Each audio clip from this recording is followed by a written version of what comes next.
Hey folks, Jason Garbus here from Numberline Security. Welcome to our video series. Today we're going to be talking about IBM's 2024 Cost of a Data Breach report. Now, this is something that IBM does every year, and it's based on survey data. So they partner up with the Ponemon Institute.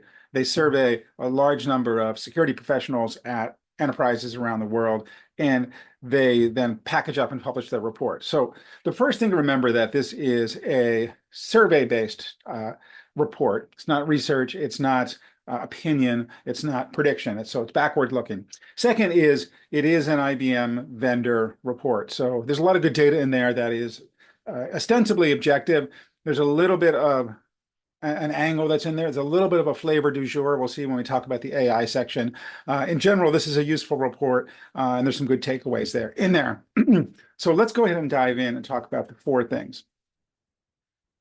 So the first thing we're going to talk about is the actual cost itself. And if we look at what they're saying, clearly the average cost of a data breach here, has gone up. They average it around 4.8 million. And you can see that it's a 10% spike considering from last year. And this is including the number of factors. They talk about lost business. They talk about operational downtime, lost customers, post-breach responses, regulatory fines, et cetera. So that's what largely they incorporate into this. And so clearly, it has gone up over the last 6 years since they've been doing this report. And the question is, we don't really know. The survey doesn't break down. IBM doesn't do an analysis of the sub-causes of this or the root causes of this. Clearly, inflation has taken a toll. Clearly, the number and perhaps impact of these breaches has gone up in the last year or so. Maybe there's more data that's breached. It's really hard to tease out why that is. Maybe the attackers are getting better and more effective. This report doesn't do a lot to help us distinguish that. And it to some degree, it doesn't matter. Clearly, data breaches can be expensive. We as organizations need to do everything we can to protect and prevent them from happening. And the breakdown, the different categories of expenses are definitely useful to think about in terms of how can your organization, what is your organization doing in each of those categories to protect itself and to make sure that when there is an incident, it's contained and that the costs of it aren't disproportionately high. The second point we want to cover is the negative impact of what's termed shadow data. And this is clearly data that's important to the organization. It's being used, but it's not visible to, managed by, tracked, or protected by the official security teams or the IT teams. We're all familiar with shadow IT. Shadow IT data is its counterpart. And you can see here that 1 in 3 of the breaches involve shadow data. And that's a pretty significant amount. And it's probably actually not surprising. If you think about this data is not centrally managed. It's probably not following any sort of standards that the organization has in terms of management, classification, backup, security, et cetera. And clearly, this is a big problem. There really shouldn't be any substantial shadow data in an organization. And I think that security teams, you as a security leader, really should feel empowered to be able to take a hard line in your organization and say, no, we cannot have shadow data for lots of different reasons, not just the data breach side of things, but just from a plain old business continuity, backup and recovery. I've got shadow data in my organization as a line of business person. Something goes wrong, it gets deleted, it gets lost, whatever. I'm out of luck. I don't have any sort of thing I can fall back on, any process or technology that the central IT team, the central security team has put in place. So let alone the security impact, the compliance impact, the data integrity impact, regulatory constraints that we have in terms of data location. All those types of things are completely out the window when we're talking about shadow data. So as a security leader, you can use this as a data point. And remember, you can and should have a big stick here, so to speak, to beat people about the head metaphorically in terms of getting shadow data under control and having it be visible to the organization. It's really important.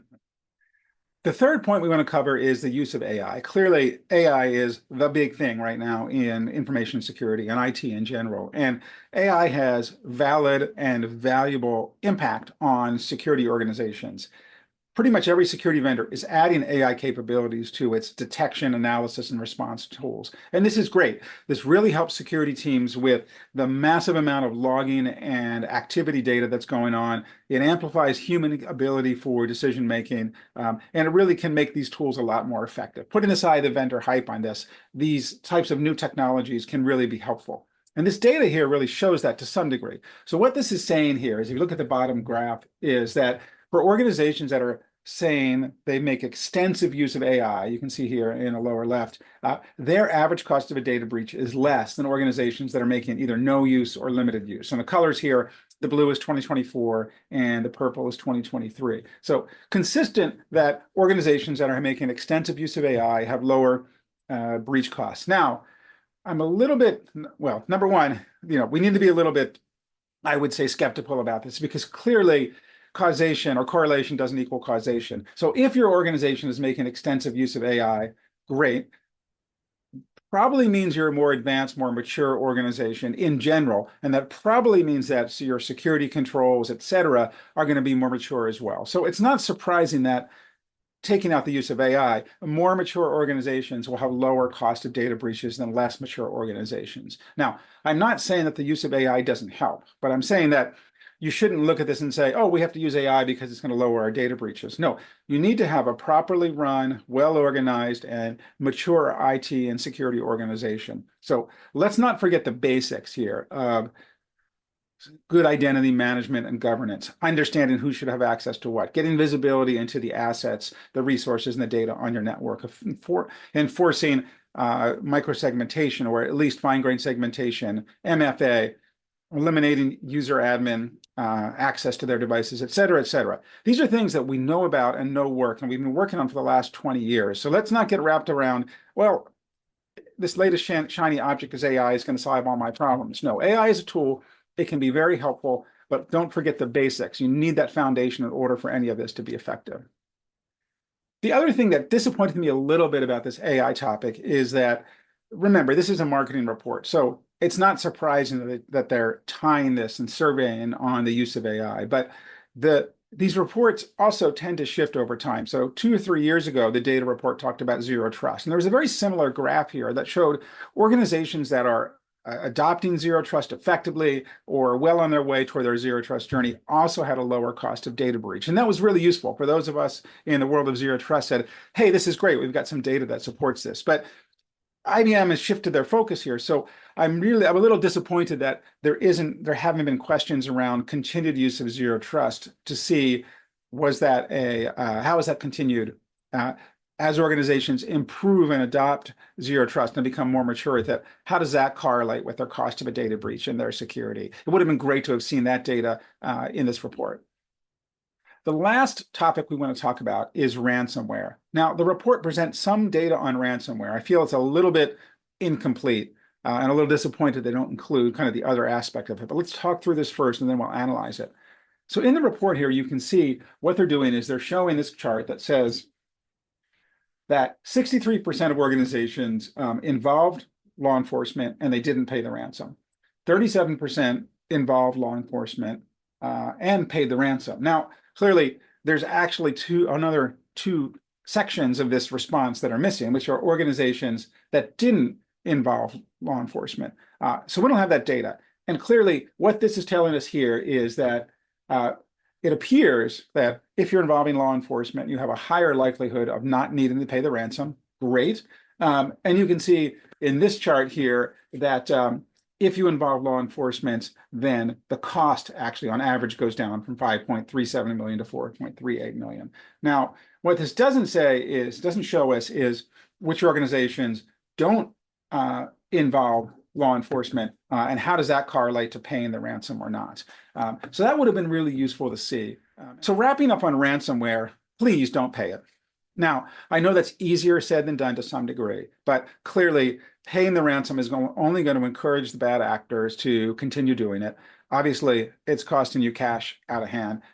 That money is clearly much, much better spent on preparation, improving business resiliency, making sure you have proper backups, making sure you have proper processes for business continuity, disaster recovery, and you have the ability to restore these systems when an incident happens. Likewise, on the preparation side or the prevention side, making sure you have effective security controls in place and to limit the blast radius of an attack, rapidly detect and respond to, have the ability to quarantine. These are all best practices. And you know, I love zero trust and talk about it a lot, but the zero trust principles apply here absolutely. And they can go a long way to making your organization a lot more resilient to ransomware and hopefully getting you into a situation where you never even have to consider paying ransom. Wrapping up here, I want to thank IBM for doing this annually and publishing it. I think we should all recognize this is a marketing asset, and IBM, like all vendors, has a little bit of an agenda, but it's good thought leadership. It's a good contribution to the industry. It's worth looking at. Taking away, understanding this is a rear view mirror survey of how organizations are actually doing this, and also looking at and understanding, not all the data is there. We'd love to see some other aspects of it, but overall, it's worth taking a quick look through, thinking about what would it mean to your organization to have a $4 or $5 million cost of a data breach, and how can you make the case, how should you make the case for proper investment and prioritization to better prioritize and improving your resiliency, following zero trust principles, and not getting into a situation where you have a major incident. Thank you. Have a good day.